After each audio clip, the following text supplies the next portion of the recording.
It looks like an ordinary day in the USA, but in the city of Flint, Michigan, all is excitement. Mark you well this day in American progress, as down from aloft swings the golden body of a car that's been 46 years in the making. A car that marks a proud feat of the teamwork of American productive achievement, unmatched anywhere at any time. The manufacture by the people of one company of 50 million motor cars.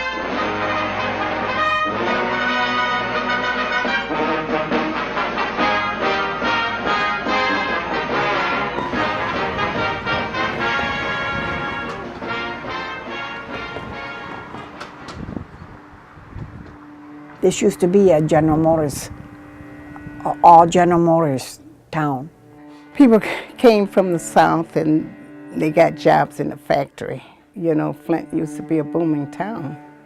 I raised a family of 4 children and 1 grandson.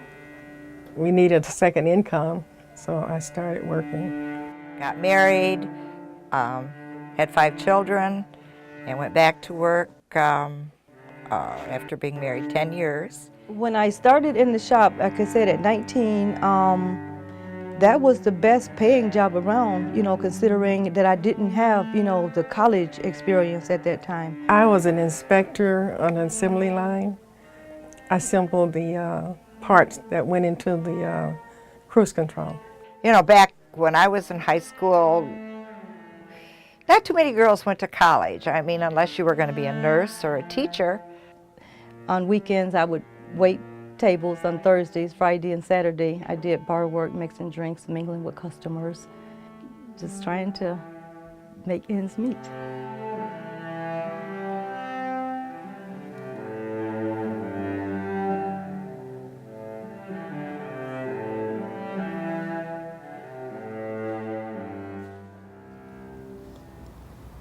The work presented here today, Untitled Women's Work, is dance-based research into the lived experience of 8 senior women living, working, and retiring in the Flint and Detroit areas.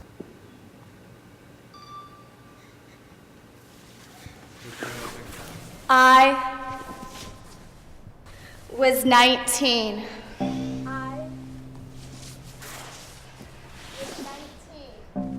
I had some schooling. There was times, was 19. I wished I wasn't at that time, working. That was the best job around. I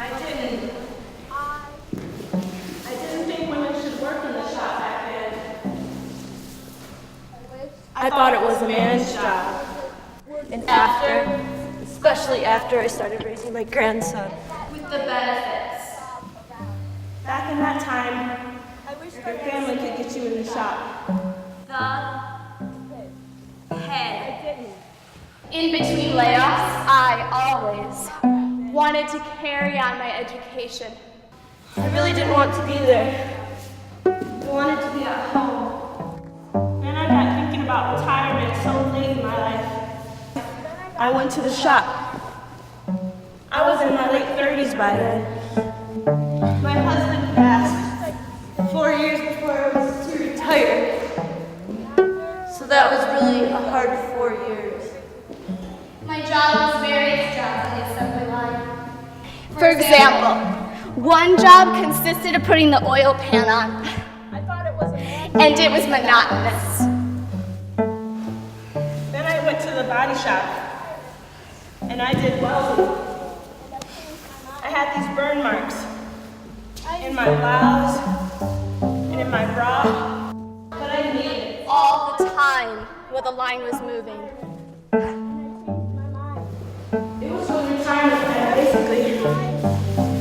Guess that's what I went there for. What really goes by seniority? Each time I was laid off, it was a shock. Oh my goodness. But I managed to keep myself working, you know.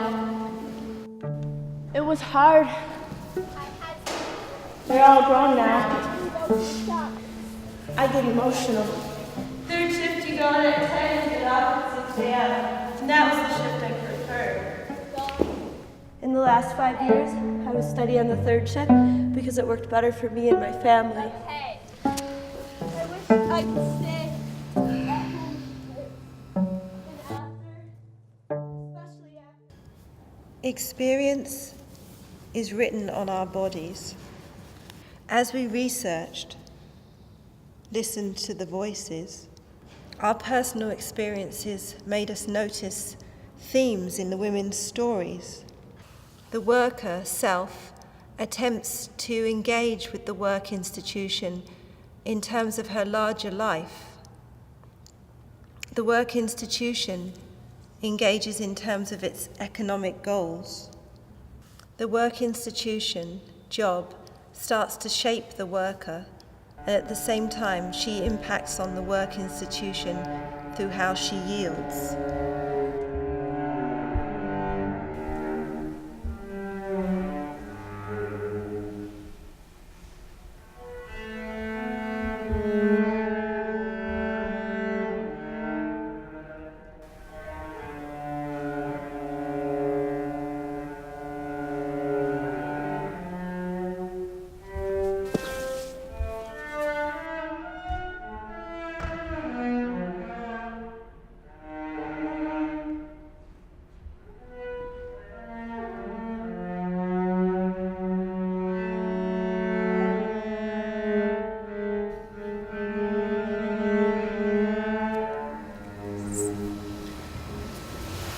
But established a relationship was important. What happens if the individual does not feel she has any meaningful relationship with her work?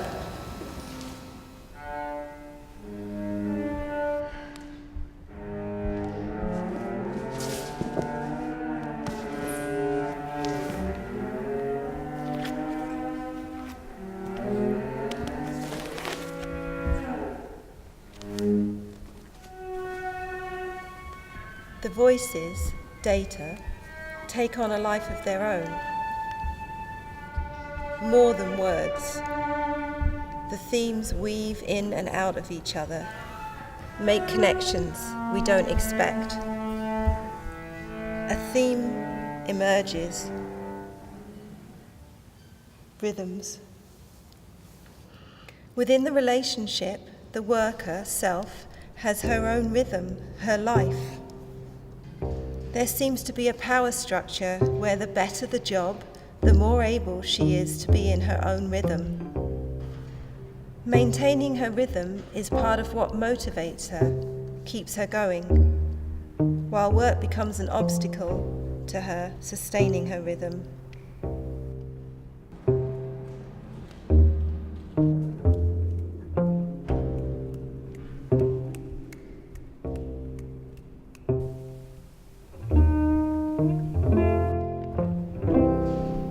We end with the suggestion of a good job.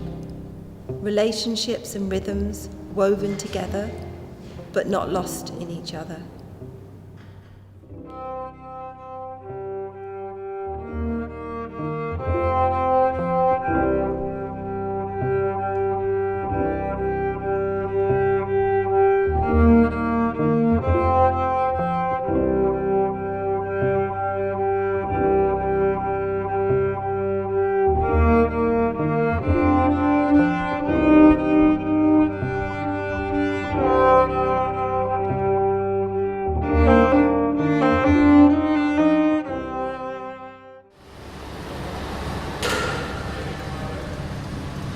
It wasn't hard to retire because I was ready to retire and be home.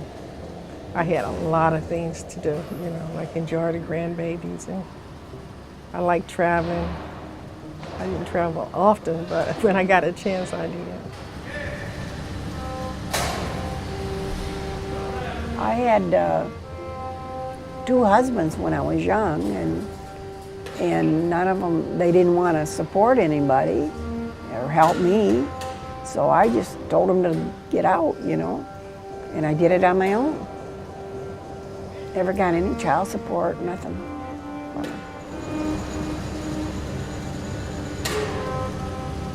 When I left, I was told by the employees that were still there, a lot of the guys, that it took two people to do the same job that I did. So that made me feel good.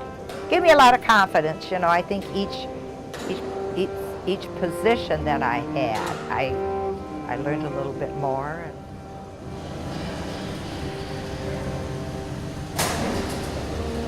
It becomes like family, you know, and then when you leave, it's like, you know, I've worked with so many people over the years, and lots of good people. Some I'd like to see again, some I wouldn't, but most of them are good people.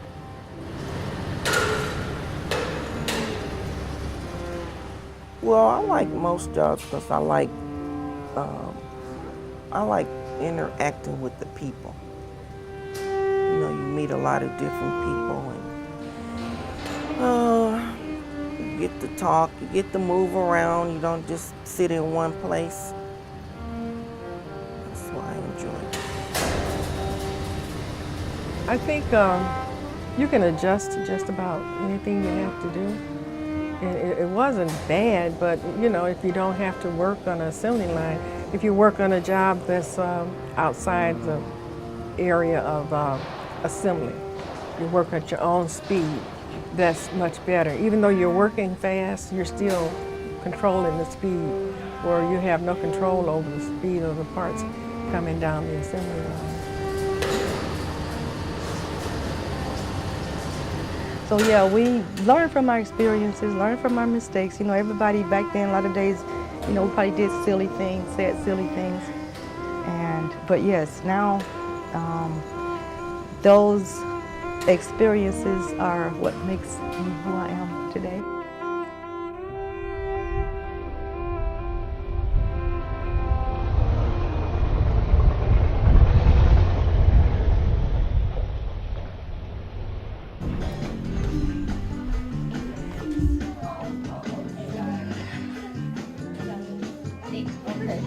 Oh, more jump.